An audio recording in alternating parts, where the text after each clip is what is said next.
to the Gyrl Podcast. I am Kyra Mitchell-Lewis, and today I am joined by Dusti Arab. She is a brand strategist and owner of the Reinvention Co. So Dusti is here today. We're going to have a conversation about a couple of things. She is going to talk to us about how to be successful in the midst of managing mental health stressors. We know that this is a really rough time for a lot of us, and your mental wellness is so important. So she's going to talk to us about that. She's going to tell us about her company, and also we're going to do a thing that I love. It's 5 Things with Dusti. So welcome to the Gyrl Podcast. Thank you so much for having me, Kyra. Can you start by telling us a little bit about yourself and your journey? Yeah, absolutely. So I have been dipping my toes into the world of entrepreneurship for about the last decade now. I started as a blogger, and then somebody told me I should be a copywriter. And after asking what the hell that was, I Googled it. And I was kind of off to the races. I was 22. I knew that I wasn't going to do anything with my college degree, and it was just really clear to me that I needed to do something different. Mm-hmm. So that kind of started it all. Today, I own the Reinvention Co. We are a full-service marketing agency focusing on working with coaches and creatives to help them build course platforms. And we do that with gorgeous web design, killer copy, the whole enchilada, and we do it all in one little boutique packet. Awesome. So can I ask you what your degree was in case someone's out there and they're like, Well, I definitely dropped out, first of all. I dropped out of high school too. I think that's relevant here because I'm one of those kinds of entrepreneurs. But it was in environmental economics. And as it turns out, as much as I love making money, I hate capitalism that's unfettered. So I learned a lot, and I learned a lot about the way that I didn't want to do business from that experience. Yes. No, I think, and that's so key. That's a great thing, because I think that it's just important for people to go after what makes them happy versus, I love that you said, yes, you could have made a lot of money, but it matters to you what you do and the impact that you leave in this world. And I just, look, I'm going to just heart you, Dusti. Because I think there's so many people that, are in positions or jobs, things that pay the money, but they are not as happy, with what they're doing every day. Absolutely. Well, and it's really challenging to balance, especially right now when so many jobs just went away, or you're not in an office anymore. And it's a big shift for a lot of people. Yeah. For me, when I stepped into becoming an entrepreneur, it really was mostly because I wanted to stay home with my daughter. I didn't want somebody else raising her while she was little. And in order to be around, that meant I had to figure out a way to do things differently. Right. Wow. What was that like? I know I'm going off here, but just interested in knowing, what was it like to take that leap of faith to work for yourself? Terrifying.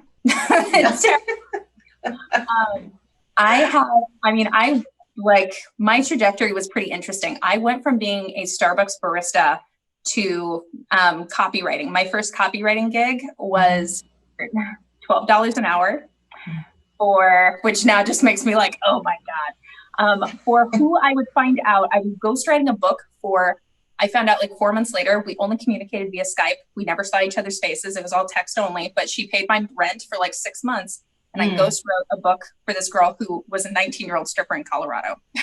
Wow. But I think that, there's just something to that. So many, people want to take that leap. There are a lot of people considering, even probably, that are going to be listening to this podcast at, any given time. And they're going to be thinking, yes, it is terrifying. But what were your self-affirmations? Were there things that you were pouring into yourself that helped to give you that confidence as well to take a leap? Oh, early on, those are the things that if I could go back and do it again, those are the things that I would do. At the time, realistically, I knew that people would pay me to write, and that was enough for me to keep pursuing it. I was when I started blogging for other people, I made the jump from live journal to, my own website. It was very crazy back in the day. But like I was getting enough positive feedback that I knew I had something. So that would definitely be something like if you're thinking about making the jump, like look for those glimmers. Like what are the things that people are telling you? Oh my God, like you're amazing at that. What's the thing that, like is so natural to you that you don't even realize it's a skill? Like it had never occurred to me that I could make a living as a writer growing up.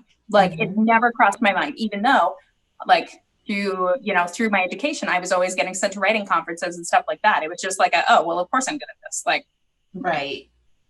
So now moving into obviously being a copywriter, first of all, shout out to Google, right?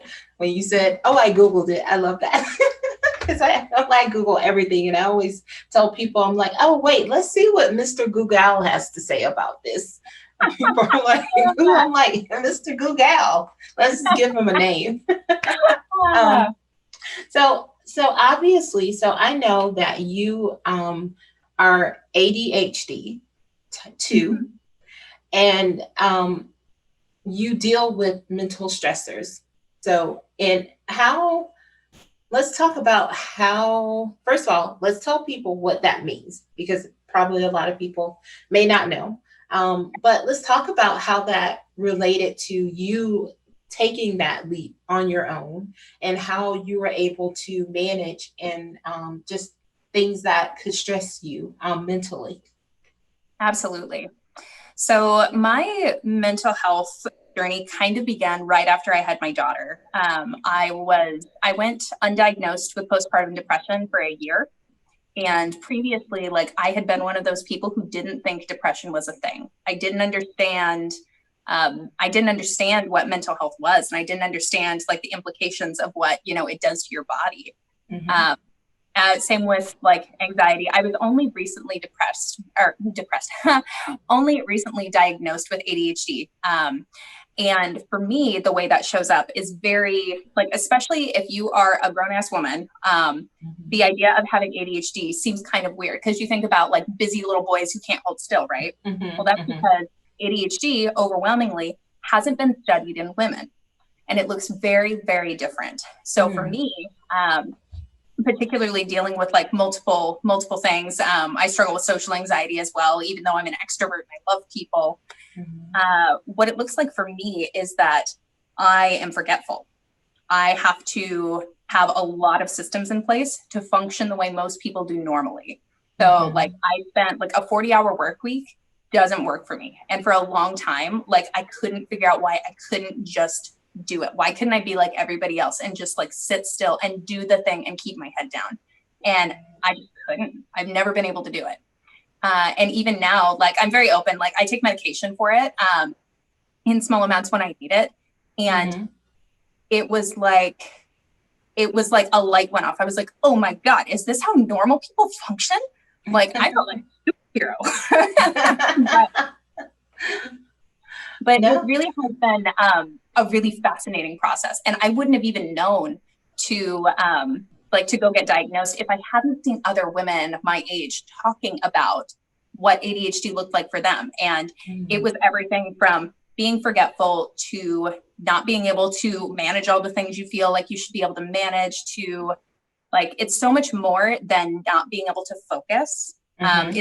It's really more far reaching than that. It affects your relationships. It affects your work, your quality of work, all of it.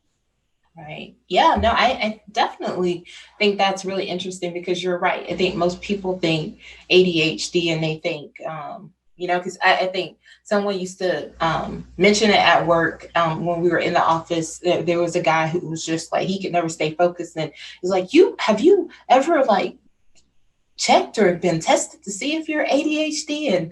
And it was, and I'm like, yeah, it's always associated. Like you said, it's like, even as adults, it's like men that are that way or hyper or they're unfocused. It's just the thought to attach it to them. And then, like you said, a woman just may be seen as like, oh, she's frazzled, right? Or she doesn't know what's going on or yeah. So I think that's really interesting. And you mentioned you've put into place systems that help you.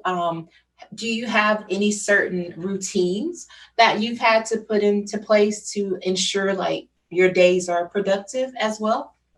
Absolutely. Routines, especially a solid morning routine, have completely changed my life. So every morning I sit and I start with a journaling practice that I got from Tanya Lee. She's a life coach. And instead of doing free form journaling, which is helpful sometimes, but for me, I find it just like, I just ramble and like, I don't like all of the mess that's in my head just ends up on paper and it's not particularly helpful for to do it.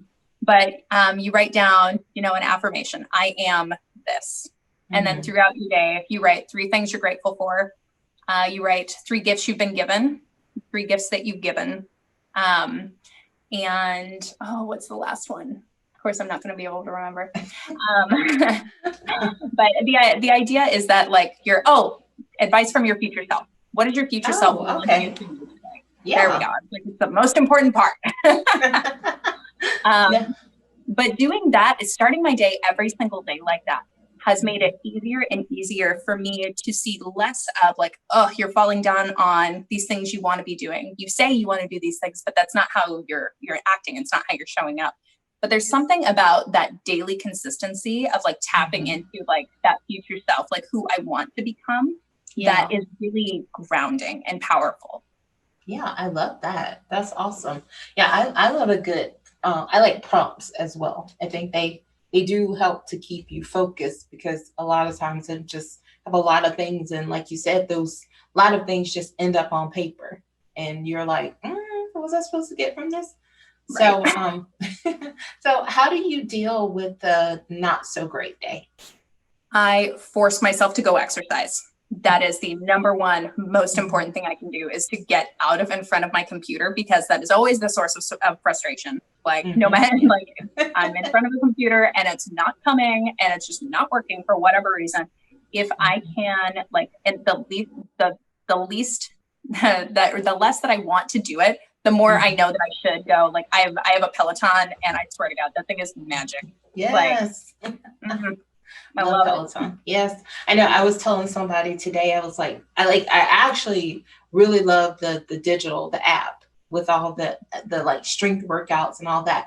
And this morning, like I generally do that workout around at lunchtime. But this morning I was like, you know what? I'm going to switch it up. I'm not going to do the bike. I'm going to do the strength. But then I was like, will I make it through this early in the morning or will I pass out? But I did like a 20-minute like full body with Robin Arzon and it was awesome. And I was so proud of myself because I pushed through it. Because when I walked in there was nothing about that moment that I really wanted to do it. But I was like, no, you must, girl, do this. Do it. Absolutely. Knowing your different triggers for like kicking on endorphins and serotonin and dopamine, like the more that you know, like which, like your fastest access points to that, the faster you can flip a bad day. Yeah. Now, what tips can you share with anyone who might be dealing with mental health stressors and they may not know, what to do for themselves or how to approach, going to a doctor and being tested? Oh, totally. So I wasn't super sure about where to go get tested either. So typically you're not diagnosed by a regular, you're not diagnosed by a regular doctor. You need to go talk to a psychotherapist and that might not always be available. So I actually was diagnosed through a company that specializes in dealing with mental health disorders. And it's called, it's helloahead.co. And it was such a great experience. Like, I really can't say enough good things about it. It's, your insurance won't cover that first appointment, but it will cover your medication and all of that stuff. But I talked to a doctor for an hour and it was like someone knew exactly what was going on in my head. And that doesn't happen very often. But it really was a really incredible experience as far as that goes. But if you're in a place where you can't go to therapy, like you really are trying to like do it on your own. I have a worksheet that I made that the three things that we go through, self-care, like what needs to happen so that you can take care of your person right now. food, exercise, like go through your list. What are your, I call them magic spells. What are your magic spells for feeling better? Do you have support available that you're not tapping into because you feel like you shouldn't? Like whatever that looks like for you, see if you can get some outside support, even if it's just calling a friend and talking to them. Simplify. What are you making too hard? What, like, instead of sitting with a big project that you don't want to do, can you look at it and be like, how can I make this easier? Like, I find that asking my projects that will usually cut out 5 or 6 steps, just like right off the top, be like, oh, you know what? Minimum viable product is okay today. Right. Last step, salvage. Sometimes it's shit. Like sometimes it is shit and you have to pick it up and move on. So take what you can, take what's good and get out of there. Yeah. No, I think those are very helpful. And I love that you said sometimes you have to figure out what is the minimum viable for today. And you have to be able to walk away. I think that's really important. A lot of times we don't do that, but I think that actually comes with being able to establish those boundaries where it's like, okay, you know what? It's enough today. It's enough. I'm tapping out. I'm going to leave. There's a certain point where it's just like, you're not going to be able to push through. Like we're so used to having to just go and push ourselves. And like, eventually you're going to hit the bounds of your creativity, as brilliant as you are. And like, you need a reset. Like anymore, like, I'm like, if I'm really having that much of a hard time, like, you know what? I need to go to bed. Like I need to go to bed and look at this in the morning. I think that's so key because we as women, we definitely keep pushing through because I'm guilty of that. And and I think we almost see it as like this banner of like, like, yes, look at me. I got stamina. I can push through. But ultimately, you're just burning yourself. You're burning yourself. You're going to burn out, reset, relax, and come back when you're fresh. Mm-hmm. Yeah. All right. Well, let's talk about the Reinvention Co. First of all, where did that name come from? It came from a conversation I had. I used to be a part of this group of copywriters, and it was just really amazing. We all kind of worked in similar spaces for a long time, and it was just like a really beautiful, supportive space. And one Christmas, we decided as a gift to each other, we were all going to tell each other something like that we thought was just like amazing about them, that something we saw in them.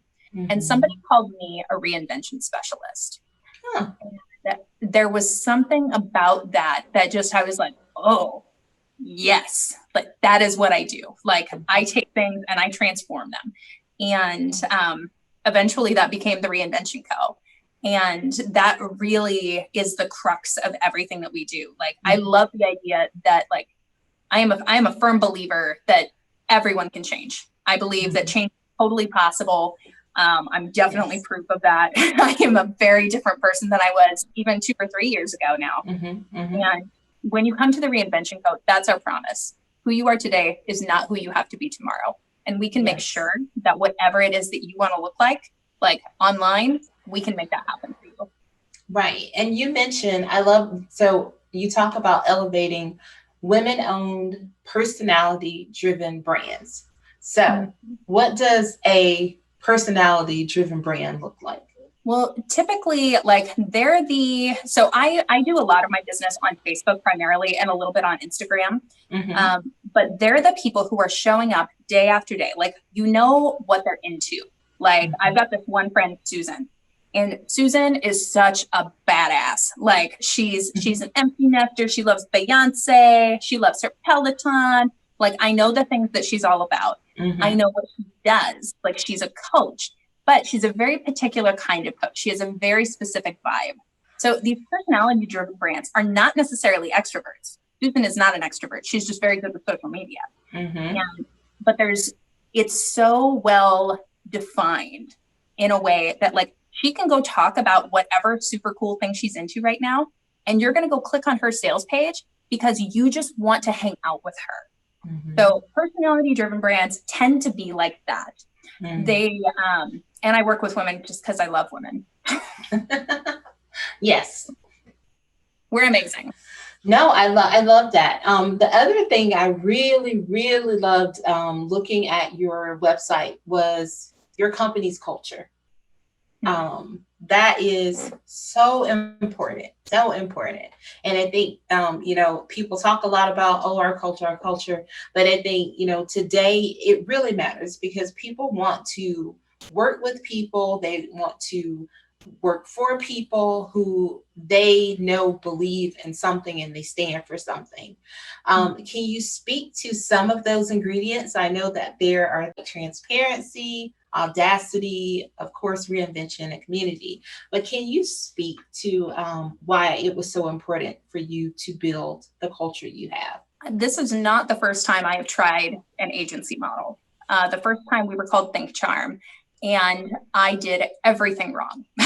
And the biggest thing that I did wrong was taking people's money who did not have the same value set that I did. Before the 2016 election, I came out very strongly as anti-Trump, and I drew a line in the sand. And my business fell apart almost overnight because I was working for a lot of rich conservative white ladies who had, as far as I'm concerned, no moral standing whatsoever.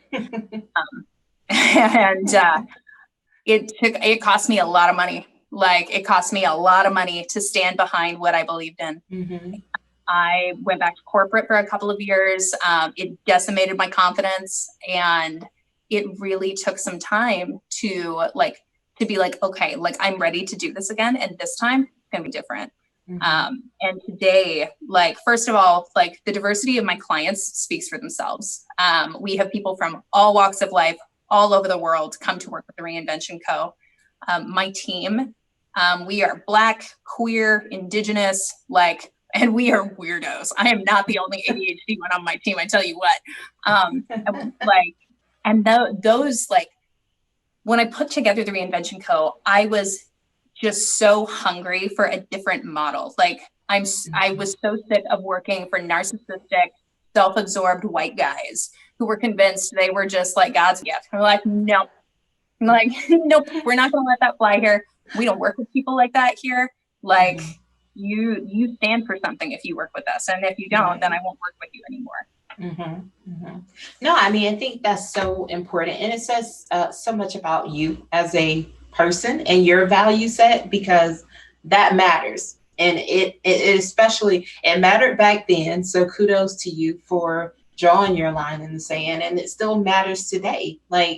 You have to, kindness matters. Being a good person still matters in 2020. It'll matter in 2021. So I think that I admire you for being able to reinvent and start again, because that's what you did, and look at you today. I appreciate you. It really honestly has been such a gift to be able to